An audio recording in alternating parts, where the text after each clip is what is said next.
ಹಳ್ಳಿಯಲ್ಲಿ ಇಬ್ಬರು ಅನಾಥ ಹೆಣ್ಣು ಮಕ್ಕಳು ವಾಸಿಸುತ್ತಾರೆ. ಅವರು ಕಷ್ಟಪಟ್ಟು ಹೊಲದಲ್ಲಿ ದುಡಿದು ಜೀವನ ನಡೆಸುತ್ತಿದ್ದರು.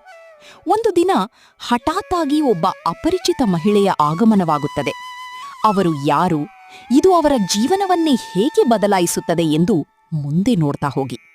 ನಗರದಿಂದ ಬಹುದೂರದಲ್ಲಿದ್ದ ಒಂದು ಸುಂದರವಾದ ಹಳ್ಳಿ ರಾಮಪುರ. ಆ ಹಳ್ಳಿಯಲ್ಲಿ ಲಕ್ಷ್ಮಿ ತನ್ನ ತಂಗಿ ಕಾವ್ಯಾಳೊಂದಿಗೆ ವಾಸಿಸುತ್ತಿದ್ದಳು. ಸಣ್ಣ ವಯಸ್ಸಿನಲ್ಲಿ ತಂದೆ ತಾಯಿಯನ್ನ ಕಳೆದುಕೊಂಡಿದ್ದ ಈ ಸಹೋದರಿಯರಿಗೆ ಪರಸ್ಪರ ಒಬ್ಬರನ್ನೊಬ್ಬರು ಬಿಟ್ಟರೆ ಬೇರೆ ಯಾರೂ ಇರಲಿಲ್ಲ. ಏ ಕಾವ್ಯಾ, ಏಳು, ಬೆಳಗಾಯ್ತು. ಸೂರ್ಯ ಮೇಲೆ ಬಂದು ಎಷ್ಟೊತ್ತಾಯ್ತು ಗೊತ್ತಾ? ಇನ್ನೇನ್ ಸ್ವಲ್ಪ ಹೊತ್ತಕ್ಕ, ಈಗಷ್ಟೇ ಕಣ್ಮುಚ್ಚಿದೆ, ಎದ್ಬಿಡ್ತೀನಿ. ಸೋಮಾರಿತನ ಬಿಟ್ಟು ಬೇಗ ಏಳು.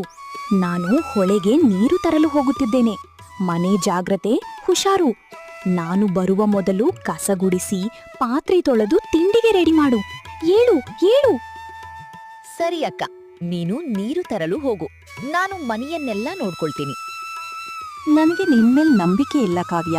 ನಾನ್ ಹೋಗ್ತಿದ್ದಂತೆಯೇ ಮತ್ತೆ ನಿದ್ರೆಗೆ ಜಾರ್ತೀಯ. ಬಂದ್ಮೇಲೆ ನಾವಿಬ್ರು ಗದ್ದೆಗೆ ನೀರ್ ಹಾಯಿಸಲು ಹೋಗ್ಬೇಕು. ಬೇಗ ಏಳು.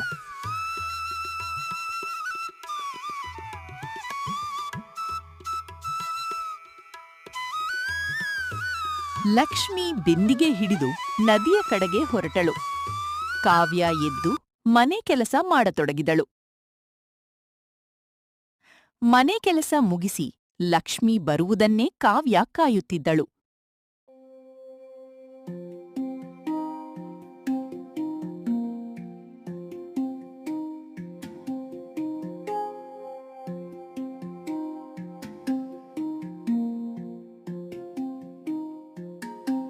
ಮನೆ ಕೆಲಸ ಮುಗಿಸಿ ಲಕ್ಷ್ಮಿ ಬರುವುದನ್ನೇ ಕಾವ್ಯ ಕಾಯುತ್ತಿದ್ದಳು.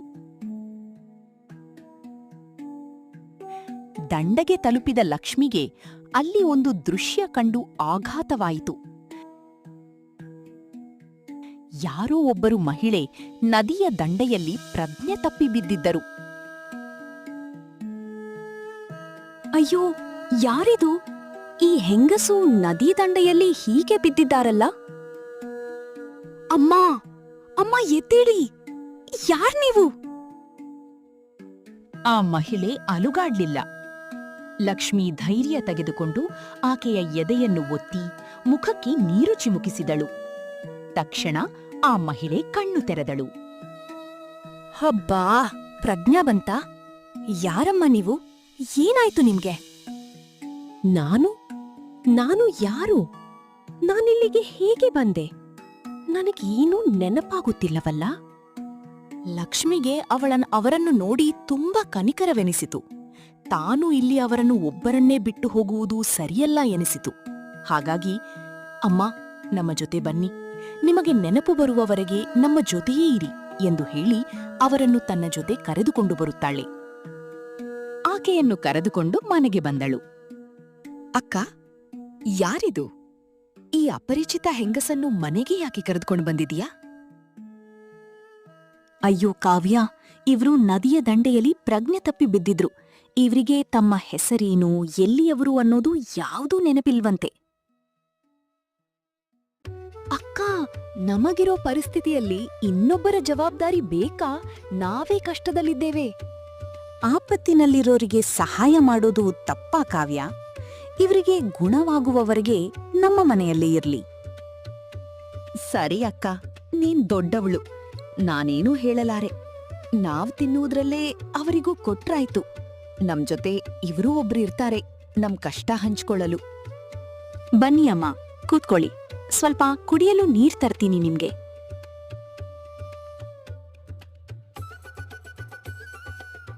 ಲಕ್ಷ್ಮಿ ಆಕೆಗೆ ಕುಡಿಯಲು ನೀರು ಕೊಟ್ಟು ನೆನಪು ಮಾಡಿಕೊಳ್ಳಲು ಹೇಳಿದಳು.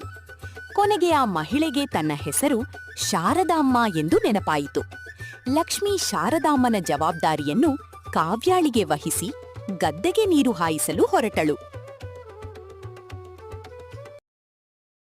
ಲಕ್ಷ್ಮಿ ಹೊಲದಲ್ಲಿ ಕೆಲಸ ಮಾಡುತ್ತಿರುವಾಗ ಊರಿನ ಬಸವಣ್ಣ ಅವಳನ್ನ ಮಾತನಾಡಿಸ್ತಾನೆ.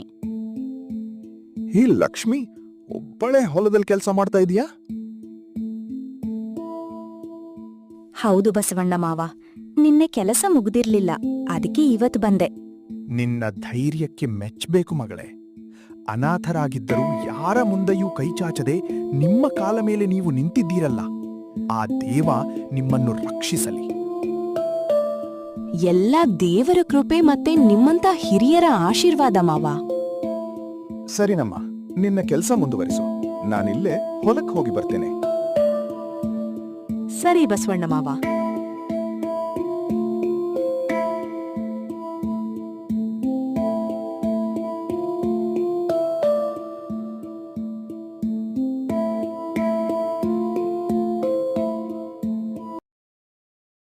ಹೀಗೆ ಇವರಿಬ್ಬರ ಜೊತೆ ಶಾರದಮ್ಮ ಕೂಡ ಸೇರ್ಕೊಂಡ್ರು. ಶಾರದಮ್ಮನಿಗೆ ಎಷ್ಟು ದಿನವಾದರೂ ನೆನಪೇ ಬರ್ಲಿಲ್ಲ. ಹಾಗೆ ಇವರನ್ನು ಮಕ್ಕಳಂತೆ ನೋಡಿಕೊಳ್ಳತೊಡಗಿದರು. ಅವರು ಕೂಡ ಅಮ್ಮ ಎಂದೇ ಅವರನ್ನು ನೋಡಿಕೊಳ್ಳತೊಡಗಿದರು. ಹೀಗೆ ಮೂವರು ಒಬ್ಬರನ್ನೊಬ್ಬರು ಅರಿತುಕೊಂಡು ಜೀವನ ನಡೆಸುತ್ತಿದ್ದರು. ಆದರೂ ಕೂಡ ಲಕ್ಷ್ಮಿಯ ಮನಸ್ಸಿನಲ್ಲಿ ತನ್ನ ಕಳೆದು ಹೋದ ಪ್ರೀತಿಯ ಬಗ್ಗೆ ಯೋಚನೆಯಾಗುತ್ತಿತ್ತು.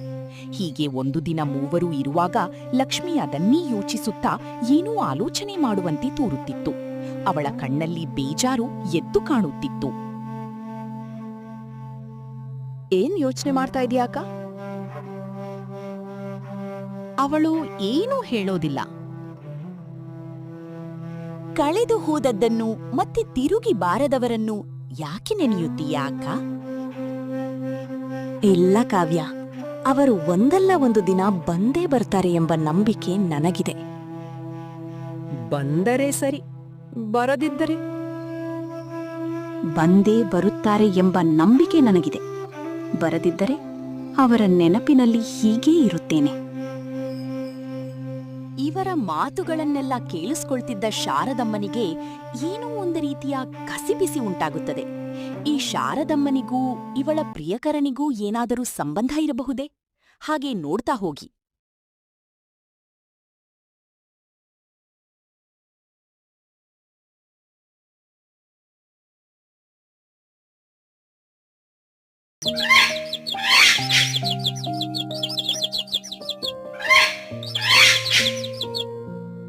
ಒಂದು ದಿನ ಕಾವ್ಯ ಮನೆಯಲ್ಲಿ ಎಲ್ಲೂ ಕಾಣುವುದಿಲ್ಲ. ಆಗ ಲಕ್ಷ್ಮಿ ಶಾರದಮ್ಮಾಳನ್ನು ಕೇಳುತ್ತಾರೆ. ಅಮ್ಮ, ಕಾವ್ಯ ಎಲ್ಲೋದ್ಲು?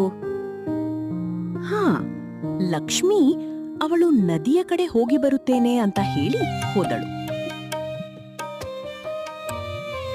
ಹೌದಾ? ಯಾವಾಗ್ಲೂ ಅವಳು ಅಲ್ಲಿ ಹೋಗಲ್ವಲ್ಲ, ಈಗ ಸ್ವಲ್ಪ ದಿನದಿಂದ ಹೀಗೆ ಎಲ್ಲಾದ್ರೂ ಹೋಗ್ಬಿಡ್ತಾಳೆ ಅವಳು. ನನ್ನಿಂದ ಏನೋ ರಹಸ್ಯವನ್ನ ಮುಚ್ಚಿಡ್ತಿದ್ದಾಳ ಅಮ್ಮ? ಹಾಗೇನು ಇರಲ್ಲ ಬಿಡು, ಚಿಕ್ಕವಳು. ಹೀಗೆ ಬೇಜಾರಾಗಿ ಇಲ್ಲೆಲ್ಲೋ ಅಡ್ಡಾಡ್ಕೊಂಡ್ ಬರಲು ಹೋಗಿರ್ಬೋದು. ಆದ್ರೆ ಲಕ್ಷ್ಮಿಗೆ ಸಮಾಧಾನವೆಸಲಿಲ್ಲ. ಕಾವ್ಯಳನ್ನು ಹುಡುಕುತ್ತಾ ನದಿಯ ಕಡೆ ಹೊರಟಳು. ನದಿಯ ದಡದಲ್ಲಿ ಕಾವ್ಯ ಯಾರೊಂದಿಗೂ ಮಾತನಾಡುವುದು ಇವಳ ಕಣ್ಣಿಗೆ ಬೀಳುತ್ತದೆ. ಅಲ್ಲೇ ಅಡಗಿ ಅವರನ್ನು ನೋಡುತ್ತಾಳೆ. ಚಂದನ್, ನಾನಿನ್ನನ್ನ ತುಂಬಾ ಪ್ರೀತಿಸ್ತೇನೆ. ಆದ್ರೆ ನಮ್ಮಕ್ಕನಿಗೆ ಗೊತ್ತಾದ್ರೆ ತೊಂದರೆ. ಯಾಕೆ ಕಾವ್ಯ ಗಾಬರಿಯಾಗ್ತೀಯಾ? ನಾನು ನಿಮ್ಮ ಅಕ್ಕನನ್ನು ಒಪ್ಪಿಸುತ್ತೇನೆ. ನಾನು ಎಷ್ಟು ಶ್ರೀಮಂತ ಅಂತ ಗೊತ್ತಲ್ಲವೇ? ನಮ್ಮಕ್ಕ ಒಪ್ಪಲ್ಲ ಚಂದನ್. ನಾವು ಬಡವರು, ನೀವು ಶ್ರೀಮಂತ. ನಾನು ನಿನ್ನನ್ನು ಸತ್ಯವಾಗಿಯೂ ಪ್ರೀತಿಸುತ್ತಿದ್ದೇನೆ, ನಂಬು. ಅವರು ಒಪ್ಪದಿದ್ದರೆ ನೀನು ನನ್ನ ಜೊತೆ ಬಂದು ಬಿಡು. ನಾನು ನಮ್ಮ ಮನೆಯಲ್ಲಿ ಒಪ್ಪಿಸಿ ನಿನ್ನನ್ನು ಮದುವೆಯಾಗುತ್ತೇನೆ. ನಿನ್ನನ್ನು ಕೈ ಬಿಡುವುದಿಲ್ಲ. ಇದನ್ನು ಮರೆಯಲ್ಲಿದ್ದು ನೋಡಿದ ಲಕ್ಷ್ಮಿ ಶಾಕ್ ಆದಳು. ಇವಳು ಏನೋ ತಪ್ಪು ಮಾಡುತ್ತಿದ್ದಾಳೆ ಎಂದು ಅವಳಿಗೆ ಅನ್ನಿಸುತ್ತದೆ. ಹಾಗೆ ತಿರುಗಿ ಮನೆಗೆ ಬರುತ್ತಾಳೆ.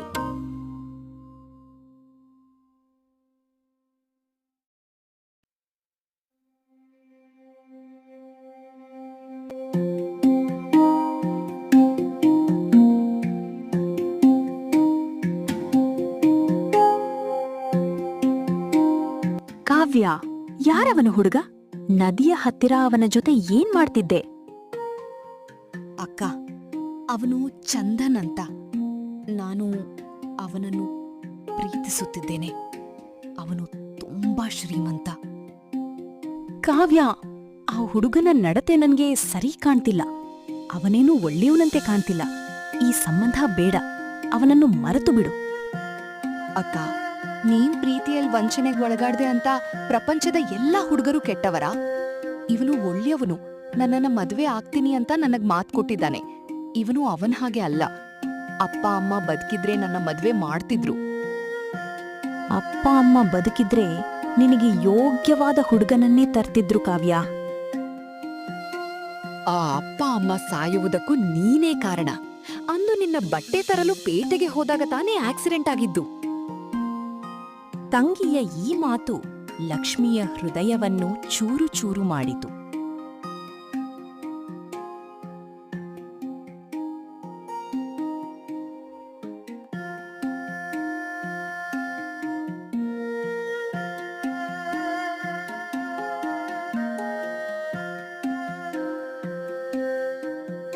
ಅಂದೇ ರಾತ್ರಿ ಕಾವ್ಯ ಲಕ್ಷ್ಮಿಗೆ ತಿಳಿಯದಂತೆ ತಾಯಿಯ ಚಿನ್ನದ ಒಡವೆಗಳನ್ನು ಹಾಗೂ ಬಟ್ಟೆಗಳನ್ನು ತೆಗೆದುಕೊಂಡು ಚಂದನ್ ಜೊತೆ ಓಡಿಹೋದಳು.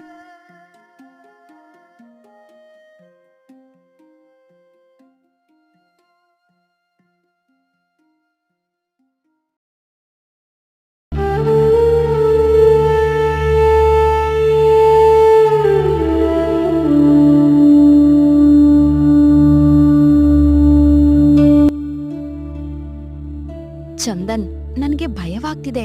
ಅಕ್ಕ ತುಂಬಾ ದುಃಖ ಪಡುತ್ತಿರುತ್ತಾಳೆ. ಏನೂ ಆಗಲ್ಲ ಕಾವ್ಯ, ಬಾ ನೀರ್ ತರ್ತೇನೆ. ಈ ನಿನ್ನ ಒಡವೆಗಳಿರೋ ಬ್ಯಾಗ್ ನನಗೆ ಕೊಡು, ಇಲ್ಲಿದ್ರೆ ಕಳ್ಳರು ಹೊತ್ತೊಯ್ಯುತ್ತಾರೆ. ಸರಿ, ತಗೋ.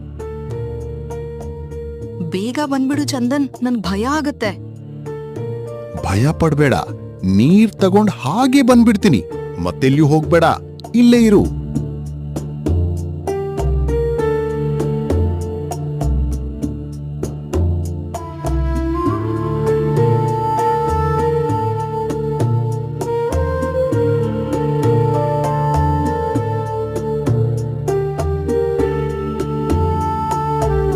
ಬ್ಯಾಗ್ ಹಿಡಿದು ಹೋದ ಚಂದನ್ ಗಂಟೆಗಳಾದ್ರೂ ಮರಳಿ ಬರ್ಲೇ ಇಲ್ಲ. ಚಂದನ್ ತನ್ನನ್ನು ವಂಚಿಸಿ ಒಡವೆಗಳೊಂದಿಗೆ ಓಡಿ ಹೋಗಿದ್ದಾನೆ ಎಂಬ ಸತ್ಯ ಕಾವ್ಯಾಳಿಗೆ ಅರಿವಾಗಿ ಬಸ್ ಸ್ಟ್ಯಾಂಡ್ನಲ್ಲೇ ಕುಳಿತು ಅಳತೊಡಗಿದಳು. ನಾನ್ ಏನ್ ಮಾಡ್ಲಿ ಈಗ? ಚಂದನ್ ಕೂಡ ಇಲ್ಲ, ಮತ್ತೆ ನನ್ ಒಡವೆಗಳನ್ನ ತೆಗೆದುಕೊಂಡು ಹೋಗ್ಬಿಟ್ಟ. ಇವ್ನು ನನ್ಗೆ ಮೋಸ ಮಾಡ್ತಾನೆ ಅಂತ ಗೊತ್ತೇ ಆಗ್ಲಿಲ್ಲ. ಈಗ ಅಕ್ಕನಿಗೆ ಹೇಗ್ ಮುಖ ತೋರಿಸ್ಲಿ? ಇತ್ತ ಹಳ್ಳಿಯಲ್ಲಿ ಕಾವ್ಯ ಓಡಿಹೋದ ವಿಷಯ ತಿಳಿದು ಊರಿನ ಗೌಡರು ಲಕ್ಷ್ಮಿಯನ್ನು ಊರಿನಿಂದ ಹೊರಹಾಕಲು ತೀರ್ಮಾನಿಸಿದರು. ಲಕ್ಷ್ಮಿ, ನಿನ್ ತಂಗಿ ಊರಿನ ಮಾನ ಮರ್ಯಾದೆ ಹರಾಜ್ ಹಾಕಿದ್ದಾಳೆ. ನೀನು ಈ ಕೂಡಲೇ ಊರು ಬಿಟ್ಟು ತೊಲಗು. ಅದೇ ಸಮಯಕ್ಕೆ ಅಲ್ಲಿಗೊಂದು ಐಷಾರಾಮಿ ಕಾರು ಬಂದು ನಿಂತಿತು. ಅದರಿಂದ ಇಳಿದ ಯುವಕನನ್ನು ನೋಡಿ ಲಕ್ಷ್ಮಿಗೆ ಆಶ್ಚರ್ಯ. ಆತ ಬೇರಾರೂ ಅಲ್ಲ, ಲಕ್ಷ್ಮಿ ಕಾಯುತ್ತಿದ್ದ ಆಕೆಯ ಪ್ರಿಯಕರ ವರದ. ಅಮ್ಮ, ನೀವಿಲ್ಲಿಗೆ ಹೇಗೆ ಬಂದ್ರಿ? ನಿಮಗಾಗಿ ನಾನು ಎಲ್ಲ ಹುಡುಕಿದೆ. ಮಗು ವರದ, ನನ್ನ ಮಗ ವರದ.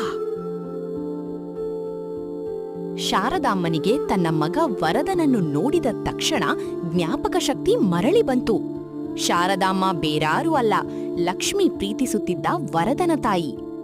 ಲಕ್ಷ್ಮಿ ತನ್ನ ತಾಯಿಗೆ ಆಶ್ರಯ ಕೊಟ್ಟಿದ್ದನ್ನು ತಿಳಿದ ವರದ ಲಕ್ಷ್ಮಿಗೆ ಧನ್ಯವಾದ ತಿಳಿಸಿ ಗೌಡರ ಮುಂದೆ ಲಕ್ಷ್ಮಿಯ ಕೈ ಹಿಡಿದು ತನ್ನ ಕಾರಿನಲ್ಲಿ ಕರೆದುಕೊಂಡು ಹೋದನು. ದಾರಿಯಲ್ಲಿ ಹೋಗುವಾಗ ಲಕ್ಷ್ಮಿಗೆ ರಸ್ತೆ ಬದಿಯಲ್ಲಿ ಅಳುತ್ತಿದ್ದ ತಂಗಿ ಕಾವ್ಯ ಕಂಡಳು. ಕಾರು ನಿಲ್ಲಿಸಿ ಇಳಿದ ಲಕ್ಷ್ಮಿಯನ್ನು ನೋಡಿ ಕಾವ್ಯ ಆಕೆಯ ಕಾಲುಗಳಿಗೆ ಬಿದ್ದಳು. ಅಕ್ಕ, ನನ್ನನ್ನು ಕ್ಷಮಿಸ್ಬಿಡಕ್ಕ. ಆ ಚಂದನ್ ನನ್ನನ್ನು ವಂಚಿಸಿ ಅಮ್ಮನ ಒಡವೆಗಳನ್ನೆಲ್ಲ ತಗೊಂಡು ಓಡಿ ಹೋದ. ಏನು ಹೆದರಬೇಡ ಕಾವ್ಯ, ನಾವಿಬ್ಬರೂ ಆ ಕಳ್ಳನನ್ನ ಹುಡುಕ್ತೇವೆ. ವರದ ಮತ್ತು ಲಕ್ಷ್ಮಿ ತಕ್ಷಣವೇ ಚಂದನ್ನನ್ನು ಹುಡುಕಿ ಪೊಲೀಸರಿಗೆ ಒಪ್ಪಿಸಿದರು. ಆ ಚಂದನ್ ಅನೇಕ ಹುಡುಗಿಯರಿಗೆ ವಂಚಿಸುತ್ತಿದ್ದ ದೊಡ್ಡ ಖದೀಮ ಎಂಬ ವಿಷಯ ಪೊಲೀಸರಿಂದ ತಿಳಿಯಿತು. ಪೊಲೀಸರು ಆತನನ್ನು ಜೈಲಿಗೆ ತಳ್ಳಿದರು. ಕಾವ್ಯ ತನ್ನ ತಪ್ಪಿನ ಅರಿವಾಗಿ ಅಕ್ಕನಲ್ಲಿ ಕ್ಷಮೆ ಕೇಳಿದಳು.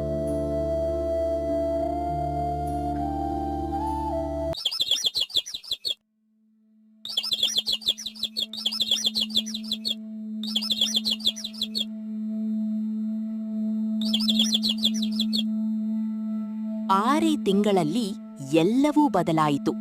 ಶಾರದಾಮ್ಮನ ಆಶೀರ್ವಾದದೊಂದಿಗೆ ಲಕ್ಷ್ಮಿ ಮತ್ತು ವರದನ ಮದುವೆಯಾಯಿತು. ಕಾವ್ಯಾಳ ಮನಪರಿವರ್ತನೆಯನ್ನು ನೋಡಿ ಶಾರದಾಮ್ಮ ತಮ್ಮ ಚಿಕ್ಕ ಮಗನಿಗೆ ಕಾವ್ಯಾಳನ್ನು ಕೊಟ್ಟು ಮದುವೆ ಮಾಡಿಸಿದರು. ಅತ್ತೆಯವರೇ, ಚಹಾ ತಂದಿದ್ದೇನೆ, ತಗೊಳ್ಳಿ. ಬಾ ಮಗಳೇ, ನಿನ್ನ ಕೈ ಚಹಾ ಕುಡಿದ್ರೇನೆ ನನಗೆ ಸಮಾಧಾನ. ಅಂದಿನಿಂದ ಇಂದಿನವರೆಗೂ ನನ್ನನ್ನು ನನ್ನ ಕುಟುಂಬವನ್ನು ಸಲಹಿದ ಮಹಾಲಕ್ಷ್ಮಿ ನೀನು. ಅತ್ತೆ ಸೊಸೆ ಎಂದರೂ ಹೀಗೆ ಮಾತಾಡ್ತಾ ಇರ್ತಿರೋ? ನನಗೂ ಸ್ವಲ್ಪ ಕಾಫಿ ಏನಾದ್ರೂ ಕೊಡ್ತಿರೋ? ಒಂದೇ ಮನೆಯಲ್ಲಿ ಲಕ್ಷ್ಮಿ ಮತ್ತು ಕಾವ್ಯ ಓರಗಿತಿಯಾರಾಗಿ ಪರಸ್ಪರ ಪ್ರೀತಿ ವಿಶ್ವಾಸದಿಂದ ಸಂತೋಷವಾಗಿ ಬಾಳತೊಡಗಿದರು. ಪ್ರೀತಿಗೆ ಸಹನೆ ಮತ್ತು ಧರ್ಮದ ಹಾದಿ ಎಷ್ಟು ಮುಖ್ಯ ಎಂಬುದಕ್ಕೆ ಈ ಸಹೋದರಿಯರ ಕಥೆಯೇ ಸಾಕ್ಷಿ. ಈ ಕಥೆ ಹೇಗಿತ್ತು ಅಂತ ಕಮೆಂಟ್ ಮಾಡಿ. ಇದೇ ರೀತಿ ಕಥೆಗಳಿಗಾಗಿ GH ಕನ್ನಡ ಟೂನ್ಸ್ ಅನ್ನು ಸಬ್ಸ್ಕ್ರೈಬ್ ಮಾಡಿ.